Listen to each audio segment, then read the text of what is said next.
shake your head. Way to go. It's just been a very Showtime. difficult term. Okay, my pleasure to introduce Robert Sandford. He calls himself, an interesting title, the Winston Churchill of water. You know Winston Churchill, you know he's a pretty tenacious guy. Bob Sandford is Senior Government Affairs Liaison, Global Climate Emergency Response from the United Nations University Institute of Water, Environment and Health. In this capacity, he has co-authored a number of reports and so forth, but also the UN Water in the World We Want report on post 2015. Global Sustainable Development Goals relating to water. He is also the lead author of Canada and the Global World, the United Nations expert report examining the capacity of Canada's water sector to meet and help others meet the United Nations 2030 transforming our world water-related sustainable development goals. And his work, Bob, can use to craft. Bob is committed to translating scientific research outcomes into language decision makers can use to craft timely and meaningful public policy and to bringing international examination and examples to bear on local water issues. To this end, he's also the author, co-author, or editor of more than 35 books, including The Vanishing Glaciers, The Snows of Yesteryear, and The Future Climate of the Mountain West, which won the Lane Anderson Award for the best scientific writing in Canada in 2017. If you've read any of his books, and this is one of them, called Rain Coming Down, you know they're incredibly readable. One of the things he wrote in this book struck me as very, very important. I just wanted to repeat it now. This is what he said on page 2018 of Rain Coming Down. The word is acrasia, knowing what is right and failing to do it. Canadians, by this definition, have a bad case of it. We are craziacs. So is just about everybody else.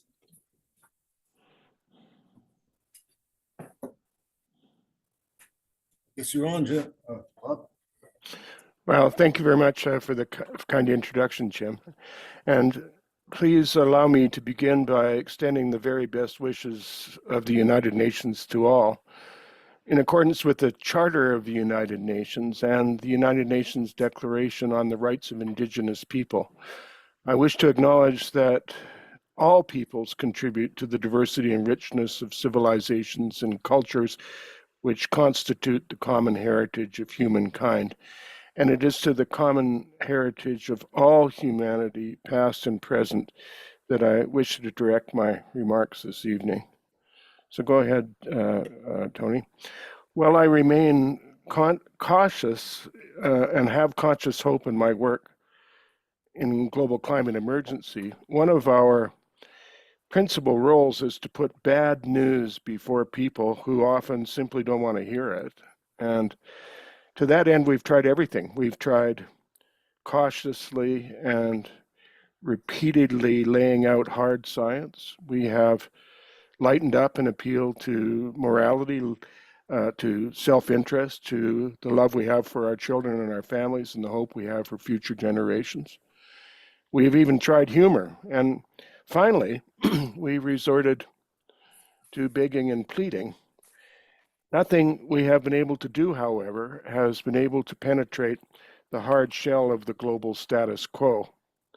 So in order to prevent ourselves from lapsing into the insanity of repeating the same failed approaches again and again, expecting different results, we have decided to forego spin and fall back on bedrock, our very reason for existing as an agency. We will stand by the hard truth of reality. It's now the role of the UN agency with which I work to offer climate reality checks that others are too timid to provide.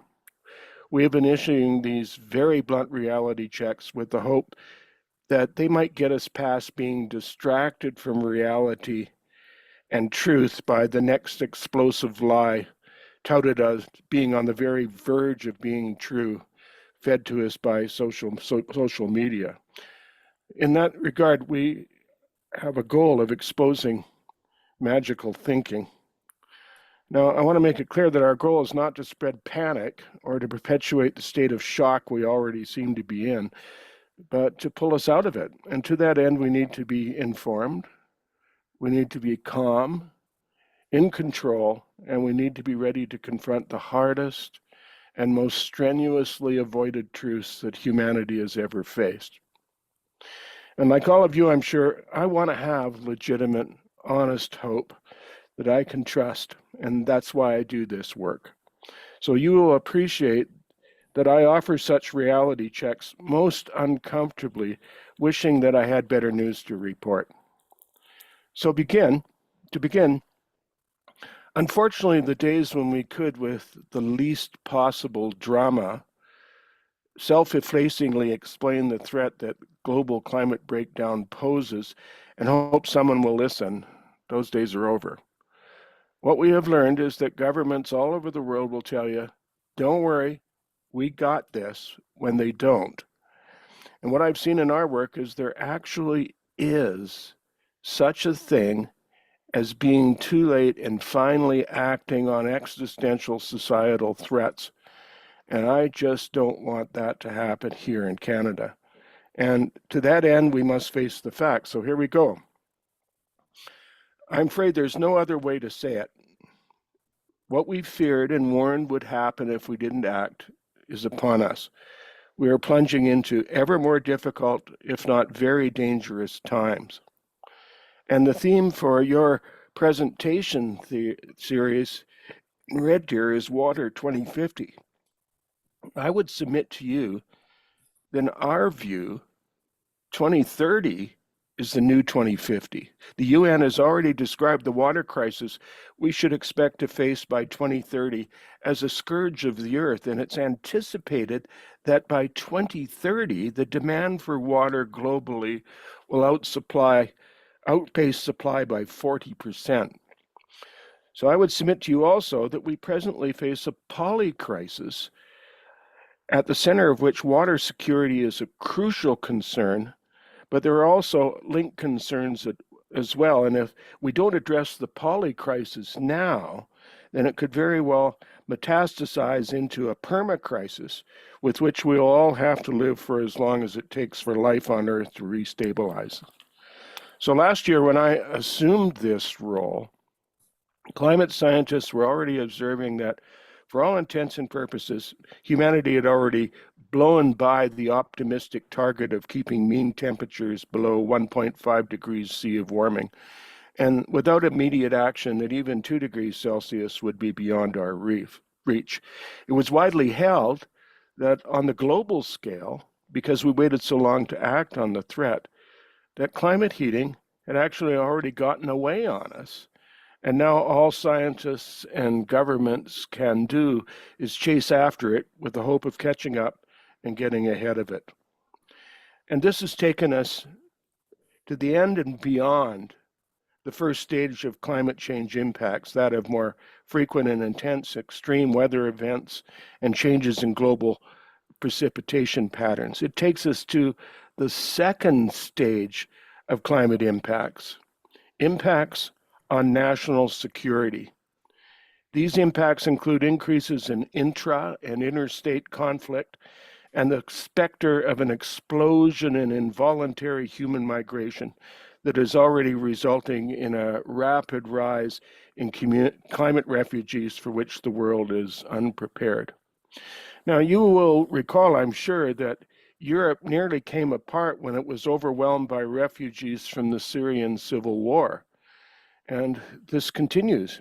But here we have our problems too. We already have a mismatch here in Canada between immigration, population growth, housing, and infrastructure deficits. And we ain't seen nothing yet. Jim, if you go ahead. In full disclosure, I have to admit that no matter how many times we go through these projections, they scare the hell out of me. every time anew. And here we go. If humanity fails to rein in emissions quickly and tightly enough, the Intergovernmental Panel on Climate Change projects that 1/2 to 3/4 of the human population could routinely be exposed to life-threatening heat and humidity. What should be of interest to you in Red Deer and living on the prairies is the extent to which food production systems will be severely undermined. The projections are that multi-breadbasket crop failures spanning several world regions at once would become routine. The number of people at high risk of hunger, malnutrition, and diet-related mortality could grow by as many as 80 million people. We underestimate in this country, I think, the extent to which farmers and the food they produce form the absolute bedrock of our national security, and that farmers can only remain as productive as they have been if water security, the water security upon which food production depends, remains reliable.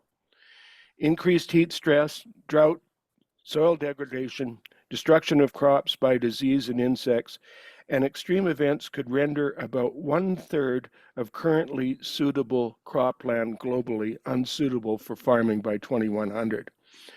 And if we are to survive and thrive as a nation, we have to prevent that from happening here. People cannot survive if they cannot grow their own food, and they have to move if where they live becomes uninhabitable. And that's what's already started to happen. By later this century, if the world keeps getting warmer, it's projected as many as 3.5 billion people, nearly half the population, could be compelled to migrate out of their region, nation, or continent by flooding, storms, and/or heat extremes and humidity for at least parts of the year. Now, I don't know if it's possible to be more clear on the specter of mass involuntary human migration than that. Humanity, however, will be far from alone in its suffering. In general, adaptation measures can substantially reduce the adverse impacts of a 1 or 2 degrees Celsius rise in global temperature. But beyond that limit, losses will include species extinctions and changes such as major biome shifts, which cannot be reversed in human timescales. These impacts are already being experienced during the early stages of this second phase of climate impacts. The impacts that we can expect in the third phase after we cross 3 degrees warming are even more terrifying. I don't even want to go there. I hope we never go there. And one of the reasons for me being before you tonight is to make sure that we don't, if we possibly can prevent it. So now that we have a clearer idea of what we face, let us now, in the spirit of self-care, calmly and without fear or panic, evaluate the gravity of our current global situation so we can turn despair and potential despair into legitimate hope. Nature is now providing new evidence daily of where we are going in terms of the breakdown of the global climate system. And one would have to be willfully blind not to see what is happening before our very eyes. Atmospheric, sea surface, and land temperatures are presently off the charts in both hemispheres. What we're seeing is beyond the worst case projections of all climate models. We now exist in a climate regime humanity has never experienced before, and to which anything less than a well-organized, aggressive, and globally coherent response will be fatal to millions. So this takes us to the United Nations COP process, the convention of the parties mechanism the world has landed on to address the climate threat. Now, you may remember that the climate consensus that became the basis of the Paris Accord, in that agreement, it was agreed to reduce greenhouse emissions by 45% from 2010 levels by 2030 in order to have a 66% chance of avoiding a cascade of extreme events that will be unstoppable in our lifetimes and beyond. Well, how are we doing? Well, you can see from this, we haven't even left the starting line yet. Although the number of countries, regions, cities, and companies that have set zero targets has increased significantly, especially over the last 2 years, most have not even met the criteria that would allow them to actually reach their pledges. In almost every case, there was no movement whatsoever toward a viable strategy. I invite you to remember Greta Thunberg's famous quote after COP26 in Glasgow. They even succeeded in watering down the blah, blah, blah, which is quite an achievement. Then there is Rex Whaler's famous quote after the last COP28. We have had 36 international climate meetings in 44 years, during which time our climate emissions have doubled. Now, if you had a friend who was an addict and who had gone through rehab 36 times in 44 years, and his or her drug use doubled in that time, wouldn't it be time to consider changing your approach? In the meantime, global carbon dioxide emissions continue to rise, not fall. There will be more carbon dioxide in the atmosphere by 2030, not 45% less than there was in 2010. All the warm assurances to the contrary, there is absolutely no way now that average global heating will be limited to 1.5 degrees, and we could easily burst through 2 as easily as next year. We won't even come close. And as Canada is already warming at twice the global rate, the implications for our country is enormous. Has there not been enough international cooperation to slow the rise of global mean temperatures? Presently, it appears there's nothing that can prevent Canada from reaching 3 degrees Celsius or more.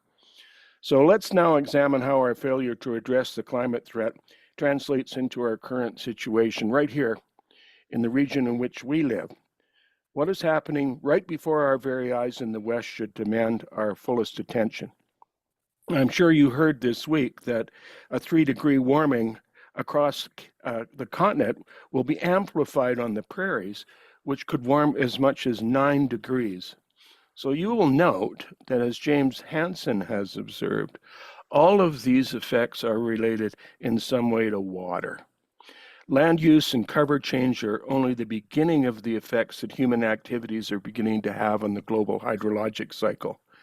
Our entire earthly reality is defined by all the ways in which water reacts with nearly every element in the physical world. Change a few parameters that pertain to water, and the world you see out your window becomes different. Some parameters, however, have more influence than others over the nature and function of any given hydroclimatic circumstance.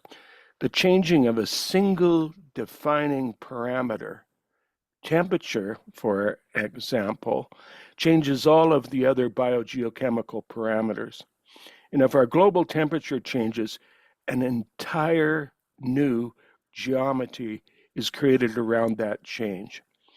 And what this causes is a loss of what we call hydrologic stationarity.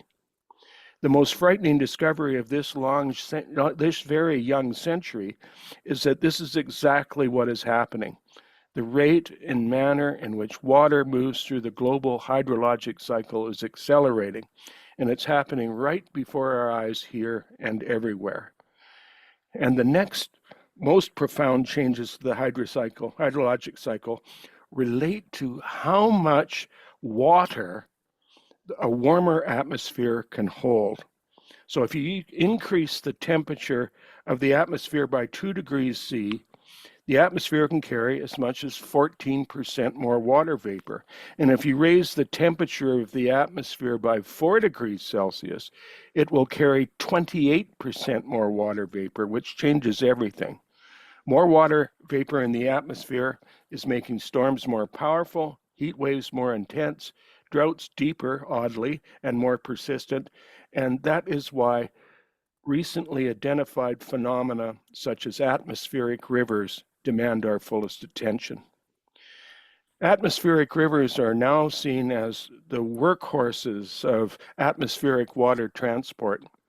Atmospheric rivers are responsible for 22% of global surface runoff. Because of warmer atmospheric temperatures, these huge rivers of water vapor aloft are carrying more water and causing more flooding, and flooding of magnitudes that we have not witnessed before. In a warmer climate, we can expect a 40% increase in the activity of atmospheric rivers and a 25% increase in their width and duration. But at the same time, we can expect massive hemispheric changes in rainfall patterns, as well as a decline, oddly, in the extent and duration of winter snowpack and the contribution of meltwater to late season stream flows. As John Pomeroy will most certainly have explained, not enough snow is falling in our now warming winters, and too much of it is melting away during longer, hotter summers to sustain our mountain glaciers.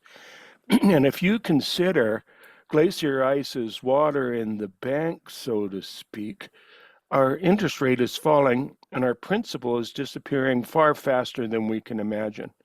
And research demonstrates recently how rapidly our climate is warming and how fast our glacier ice is melting. Through the efforts of a number of university research projects, including Global Water Futures under John Pomeroy, we now know that we may have lost as many as 300 glaciers in the Canadian Rockies between 1920 and 2005, and that loss continues to accelerate. The projection is that in the coming decades, we will lose as much as 90% of the glacial ice in the Western Cordillera. So 90%, so what does that mean? It is estimated that there are presently some 18,762 glaciers still in existence in Canada's Western mountains, many of them small and at high altitudes. A projected loss of 90% of that ice would mean that 16,885 glaciers would disappear from the headwaters of Western Canada's streams and rivers. The direct impact on the hydrology of much of Western North America will be catastrophic in some places. We can see that if we don't act now, that even in the middle of this century, before 2050, the Mountain West and everything downstream of these headwaters is going to be a different place. But other places are going to be different too. What is being missed, and John Pomeroy probably talked to you about this, is that the loss of glacial ice is a symptom of a much, much larger problem. The same warming is that causing our glaciers to rapidly disappear is at the same time reducing snowpack and the duration and extent of snow cover throughout the Mountain West. Snowpack and snow cover are presently declining widely. The fundamental hydrology of the Canadian West, and this will include the prairies, is changing right before our very eyes, and it doesn't just stop there. Almost all of the Earth's snow and ice covered land area is located in the Northern Hemisphere. And what we've discovered is that 10 trillion metric tons of water are shifted from one hemisphere to the other in the form of winter snow cover during only one annual seasonal cycle. I'm trying to get your head around that. 10 trillion tons of water shifted from one hemisphere to the other each spring and fall. Now that snow, however, does not just affect the lives of Canadians. The cold of that snow affects the climate of the entire planet. It takes a lot of heat out of the atmosphere to melt snow. The melting of snow over the entire Northern Hemisphere each spring sucks a lot of heat out of the entire global climate system. So the point that I'm trying to make here is that snow and ice are powerful climatic refrigerants that control the natural thermostat that for millions of years has regulated the climate of the Northern Hemisphere. And as that thermostat breaks down, expect landscapes to change. Again, by 2050, the West is going to be a different place. And what is happening right now in our own Arctic demands our full attention also. Warming over the entire Arctic is rapidly accelerating. We call it Arctic amplification. And because of unprecedented warming in the past 2 decades, the staggering scale of thawing of permafrost has turned parts of the Arctic into a carbon source instead of a carbon sink. And we do not want this to get away on us. We need to keep that carbon where it is in the ground. Why? If we don't, the Earth will literally shrink around us. Today, go ahead, Tony. Today, only 1% of the terrestrial Earth is considered uninhabitable. The projection is that climate heating will increase that number to 20% in the future. And the alarms for this went off years ago, but we've ignored them. Because of climate warming impacts, the annually habitable zone in the United States, for example, is already shrinking northward toward Canada. Much of South Florida, the Carolinas, the American West, and the Southwest are projected to soon be barely habitable for at least part of the year. As this happens, where will the displaced and homeless go? Well, think about it. They will try to go uphill to higher latitudes for cooler temperatures to avoid heat and wildfire. They will go inland away from ever more violent hurricanes and rapid coastal sea level rise, and they will gravitate toward places with reliable water and food security. Now, there's only a few countries in the world that still stand by the myth of their own water abundance. Sound like any place you know? And if it does, you should get ready, because whether we like it or not, people who have what we want are coming. And if they have money, it's going to be hard to stop them. And unfortunately, for many, they will be disappointed, for this will not be the refuge from climate breakdown that they sought.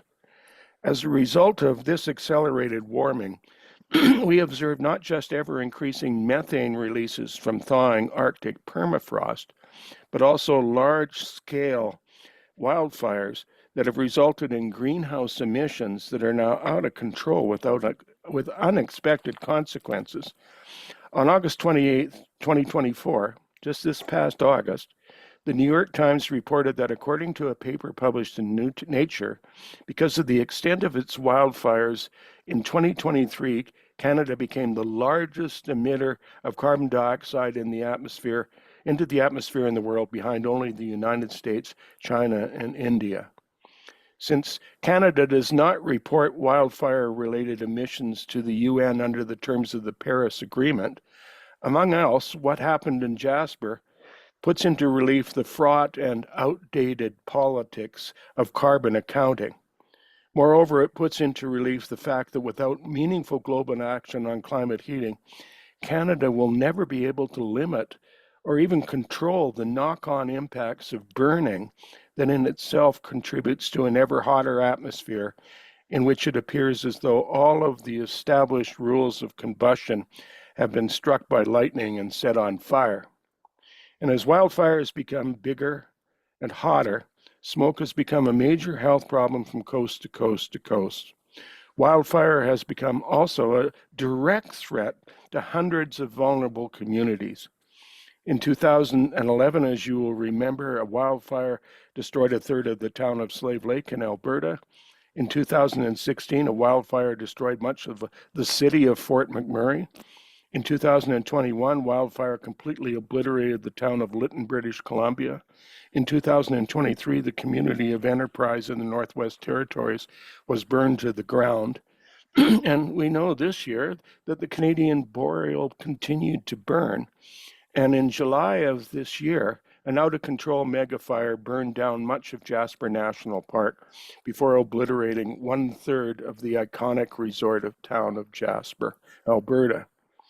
So 2 months after the fires, I am still only now beginning to comprehend the meaning of what happened in Jasper.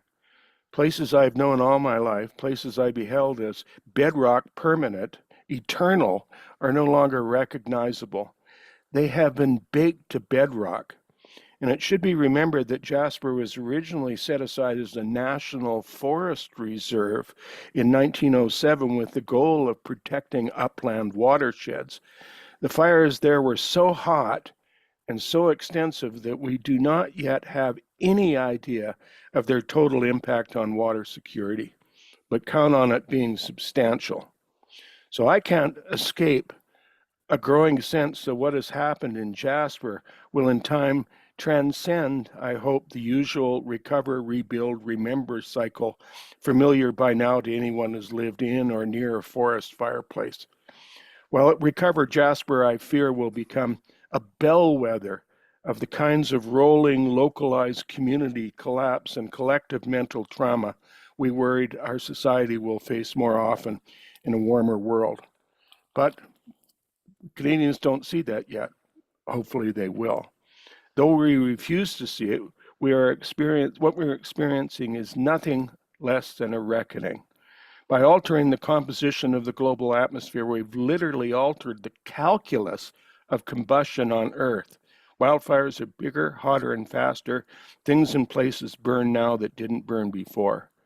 Even watching the fires in Jasper from a distance, it's impossible not to see that we're heading into an era in which wildfires can move faster than a car. We've set our house, this world, on fire, forgetting that we live in it.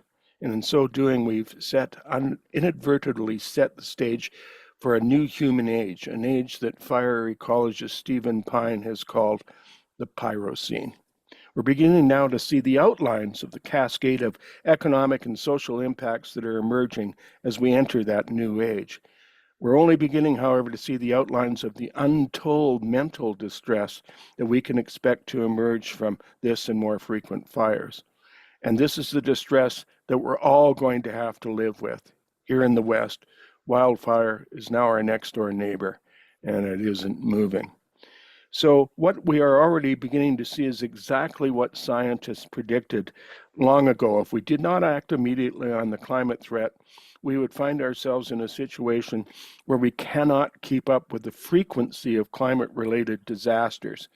And as a number of these disasters multiply, we'll never be able to recover from one before the arrival of the next. We will not be able to even partially deal with one crisis before the next event of a similar or entirely different type delivers a knockout pouch at the same location or one nearby that is connected hydrologically, economically, or politically to the first.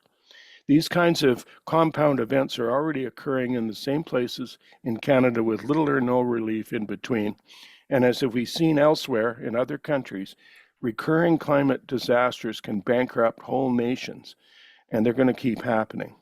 So this is now. What about the future? What if the fires in Jasper are an announcement that the future really has arrived and we can expect that future to be on fire?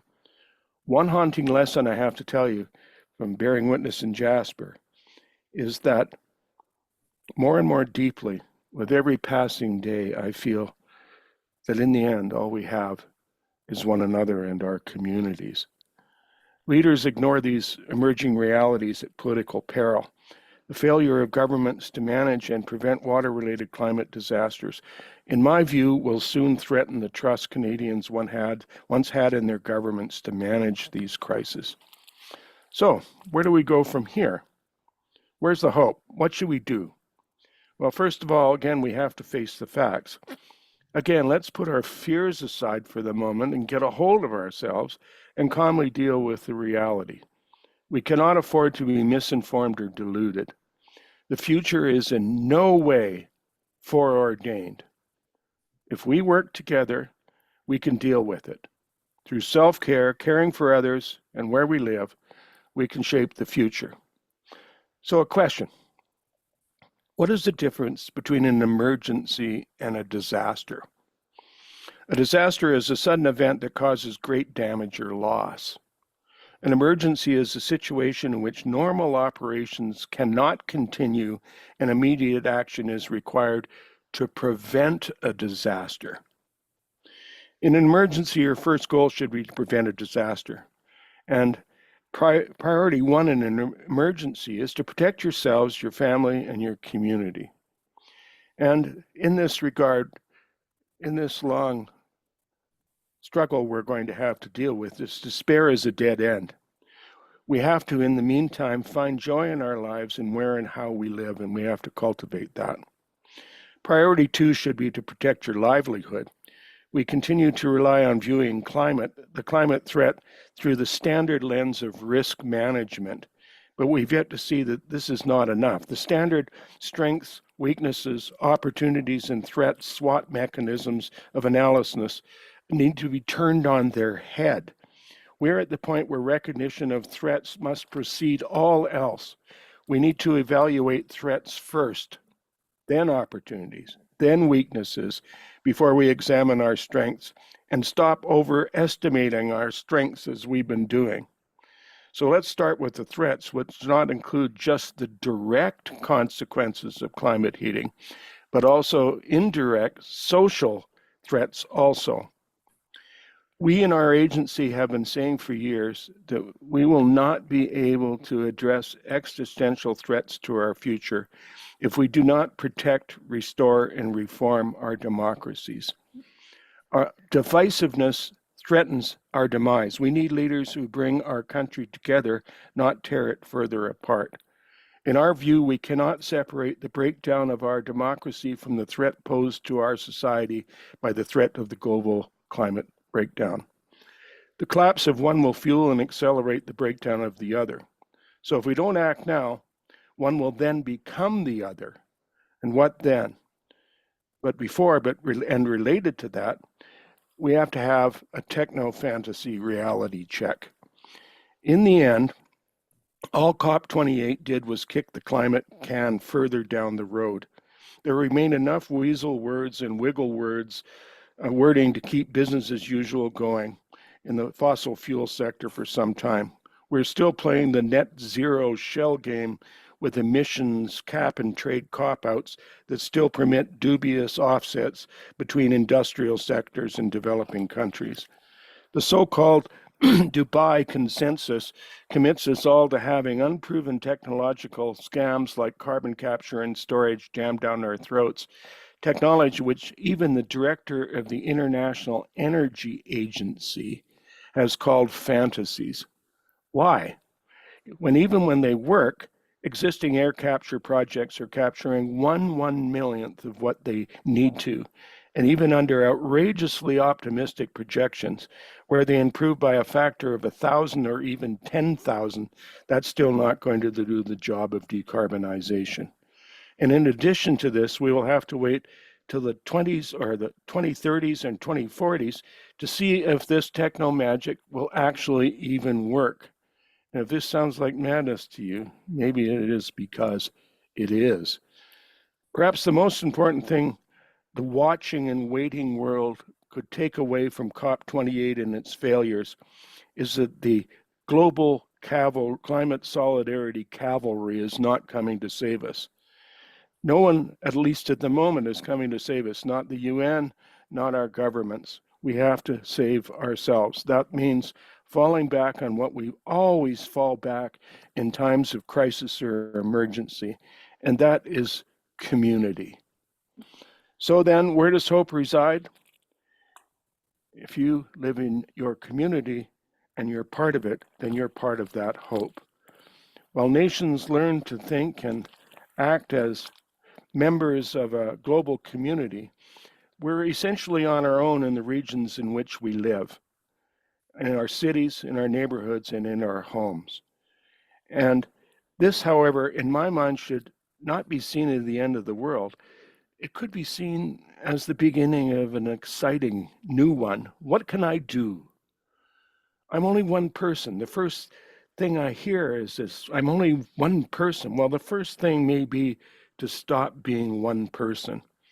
While no single individual is capable of grasping all the change that climate breakdown is driving, collectively, in the communities in which we live, that capacity undoubtedly exists.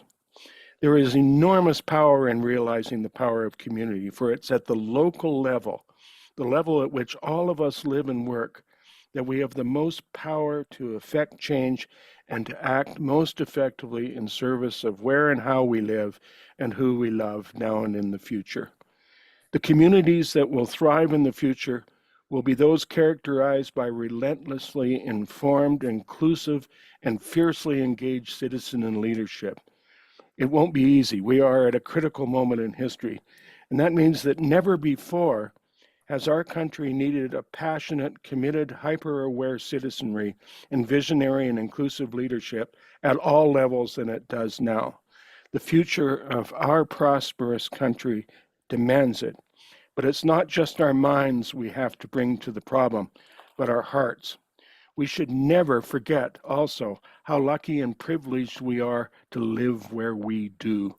We have solutions all around us, and we still have room to move. The UN COP process for addressing global biodiversity, for example, is one that UN COP process that actually works and can work for Canada. Nature-based solutions address multiple environmental and cultural problems simultaneously. Our communities support an embodiment of the convention signed at the 15th UN Biodiversity Conference in Montreal in 2022 is critical.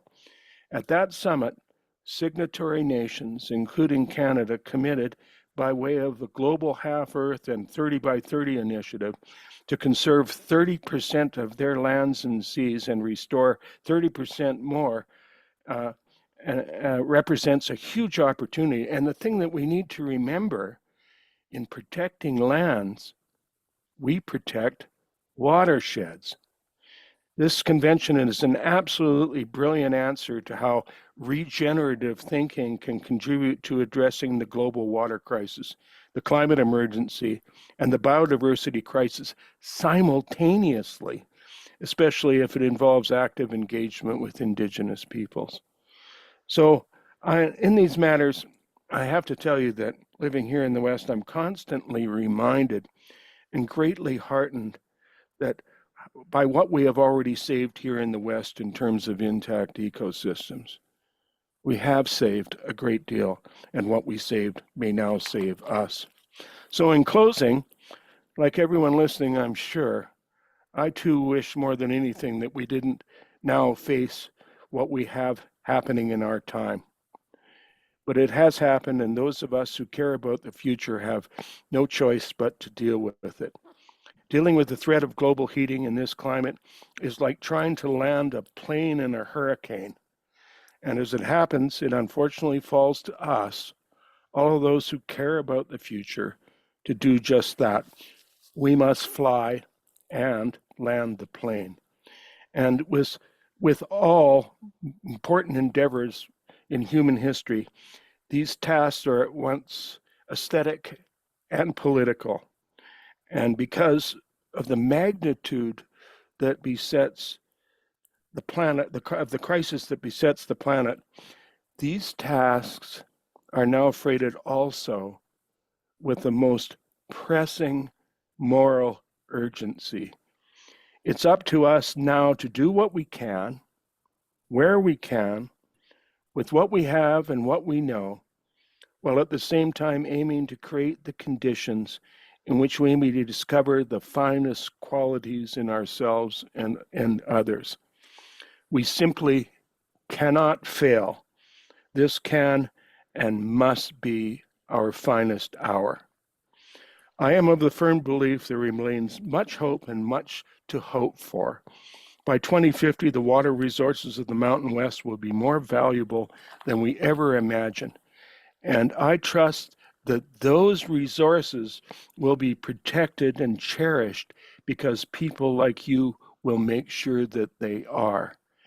And in this context, what we may urgently need now is a second, new, and very different enlightenment.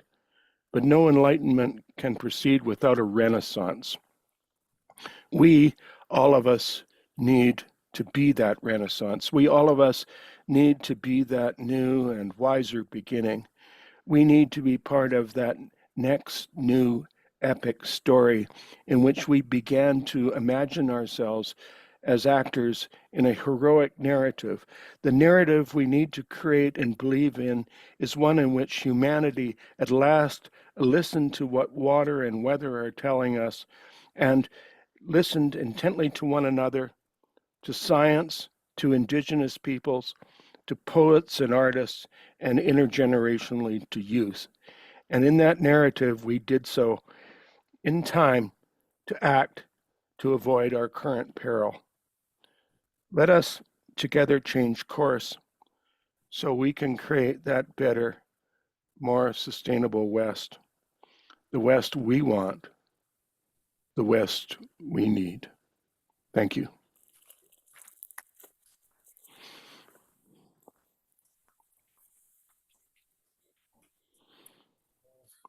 Thank you very much, Bob. Any questions in the room? I'll have a look on the computer here, see if anybody. Well, Bob, I have a question here dealing with the situation in Alberta with our leaders. Can you How hear do Bob? how do we get around that? I mean, we have people who are leading us that are climate change deniers, and for instance, are doing their very best to prevent renewable energy and many other things, and you know, will sniffle and fake tears for Jasper burning, but will still continue to promote the burning of fossil fuels and the enormous increase in carbon dioxide. For instance, just the other day, Alberta returned $137 million federal money that was supposed to be used to properly cap wells that are abandoned, that are leaking probably lots of methane, 20 times worth of carbon dioxide. What do we do? Well, first of all, Alberta is not unique in this situation. In the work that I do, I've found that every country and region seems to be in its own echo chamber with respect to the climate threat. And, you know, perhaps the greatest challenge that we as individuals face in this circumstance is to find a way out of and to distance ourselves from the manipulated groupthink of our times, and if only to save ourselves and those we care about, and to really see what kind of future that to which we are currently condemning ourselves. So my hope resides intergenerationally. My hope resides in the students that you have who are becoming rising leaders, and they will be powerful leaders if they become supercharged, super educated, and informed citizens. And the way that has to be done is by constantly referring to truth. And it's so hard when there are so many thought-terminating cliches used against us every day in the media and politically. The science is uncertain. These terms, these expressions just are designed to terminate any further discussion or thought. We have to overcome those cliches, and we have to demand truth. And I do think that although people give me a hard time coming from Alberta, because they wonder if it's not just the absolute backwater of climate understanding in Canada, I know there's a lot of people who care, and there's a lot of people in your college that care, and there's a lot of people that I know care, and they have to realize that we cannot be neutral politically, and that if you want change, that's where that change has to come from.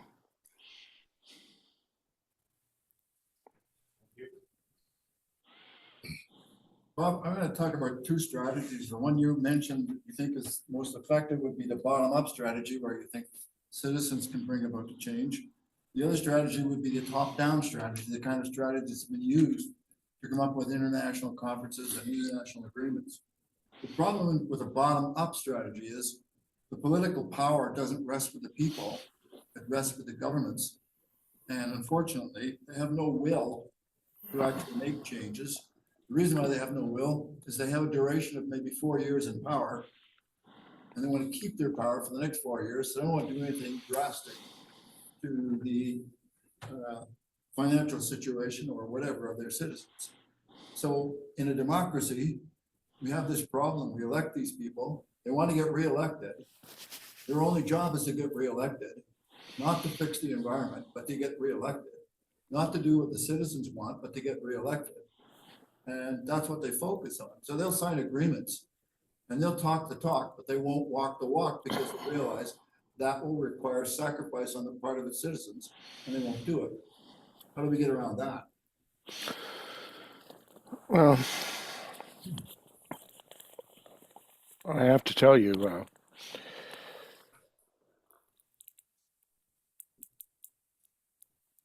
there's three things that I'm thinking about here. We're falling into a desperate trap of divisiveness and deep polarization that continues to dominate debate in Canada. And part of that is manipulated, it's manufactured. And we have to see through political systems in which leadership is not concerned with leadership, it's only concerned with gaining and maintaining power. And accountability becomes absolutely crucial here, and not listening to the spin and that which is designed to make us dislike one another and not work with one another. We can't tolerate that. And I'm very serious about that because I've worked in countries where that has gone too far and then it becomes irreversible. You end up with authoritarian governments or you end up with dysfunctional governments that can't act in the interests of citizens with respect to the crucial issues that we are facing. And one of the things that I'm doing right now is a report that I hope will help politicians see how important dealing with this is. And that report, let me just say, one of the principal roles of government is to protect national security. And as one of the largest and most rapidly warming countries in the world, Canada cannot escape obvious threats to the climate heating and these other issues posed to its national security. But it can, with the support of subnational governments and in tandem with its southern neighbor, perhaps prepare for them. And so our report is to illuminate the fact that our failure to act on this and to coherently address it is growing into a very serious threat to our national security and perhaps even our survival. And we've identified 5 overlapping areas of concern related to climate heating as a national security threat multiplier. They include territorial sovereignty, obviously, extreme urban heat, wildfire, drought, and water security, external and internal involuntary migration, impacts on physical and human mental health, and finally, managing threats to Canadian democracy. And I think our leaders need to get out of the deep trenches of name-calling one another and realize that the type of threat that we face is quite serious and could accelerate faster and faster until we can no longer have a way of escaping it. And other countries in the world face exactly the same thing. But it's a matter of leadership. We desperately need good leaders who will help us do that. And I regret to say that sometimes it's hard to find that leadership anywhere in the world. Now, if I know I'm a bit digressing here, but I want to just say one other thing. Working with the UN is often a very difficult thing. It doesn't take long before it beats all the idealism out of you and it replaced by realism. And what we're seeing now in the UN is that a breakdown in the global geopolitical order. And what that breakdown is caused by is by new geopolitical alignments wanting to change the world order and remake it in their own image. And what we're also finding is that commitment to the original UN Charter is faltering. It's unraveling as the global geopolitical situation is unraveling also. And we're finding more and more countries They have hidden agendas. They have double standards. They have they're hypocritical in terms of what they say and what they actually do and deliver in terms of promises. And they often use the UN as a public relations vehicle to make it look at home like they're really committed to these values, when in fact they're only committed to gaining and maintaining power. So I think we need to think above the levels that we're talking about and call and invite and encourage politicians to rise to real leadership and to recognize that real leadership is crucial at this very, very important junction in the human journey through time. I know that's a digression, but I just don't, you talk about being in Alberta and all this discourse around it, but for me, I am trying to see it as a global pattern and how we slow and halt a pattern that's leading us to into really serious trouble, and to do so soon enough to prevent that and get us out of this peril.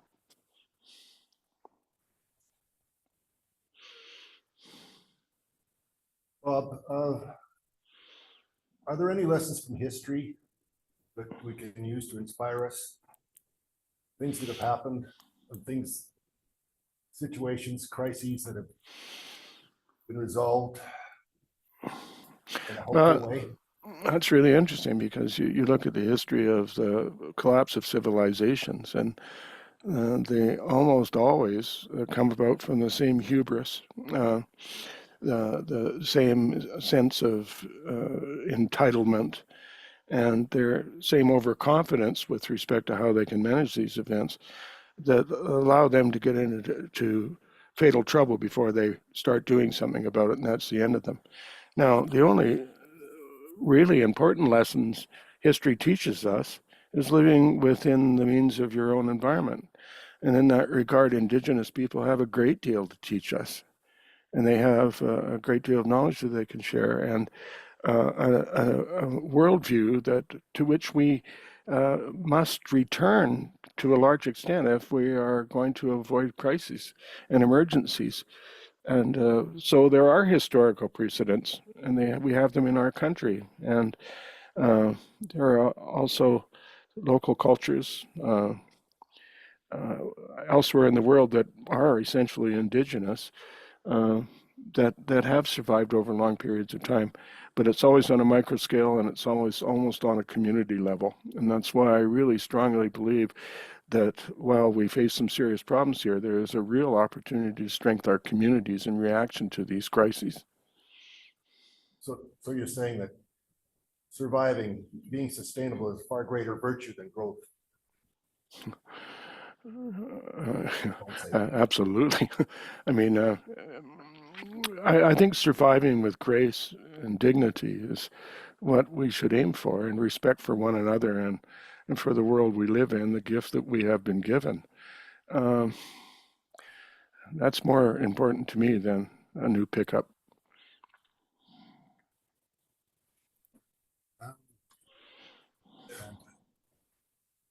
Well, we don't have a second presenter, so we can keep Bob as long as we want, or as long as he wants to stay.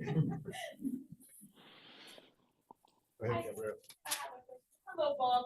Thank you again so much for what you have been speaking about. I hope, sorry, I have a very loud voice, I apologize.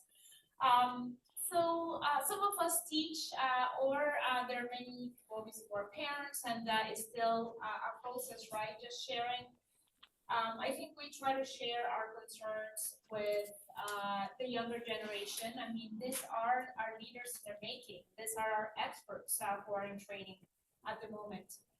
And I feel like right now the whole world is kind of paralyzed with fear. And I have really noticed that a lot of young people are not volunteering and sort of going out of their way to learn things. And I think it's part of that fear and paralysis. And like, what can I do? I'm a young person, and I don't know how to do things yet. I'm still training, and what can I do? So we always find positive things to share with them, because it's not all bad news. There are a lot of things we're learning about as we learn about the terrible things that are happening because of climate change. We're also, I think, seeing some positive things. And I just wanted to ask, from your perspective, your work, your global work that you do, what are some good examples of things that fill you with hope that you're seeing, particularly where we can engage young people?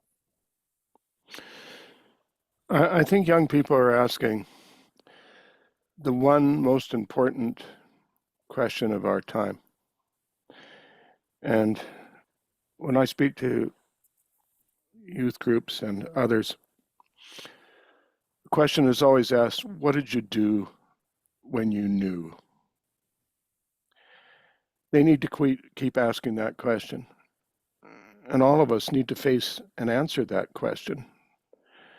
And I think the intelligence and energy of the coming generations can overcome the hole in which our political processes have dug for themselves. They can rise up and out of it, and they can ask that question regularly of all of us until we can answer it positively and with dignity and with honesty. My whole belief right now is in that your coming generation. And I believe that is the responsibility of everyone in mine to give you all the support that we can possibly give you and all the resources that we can spare to help you succeed. And I have been saying that very widely in this world.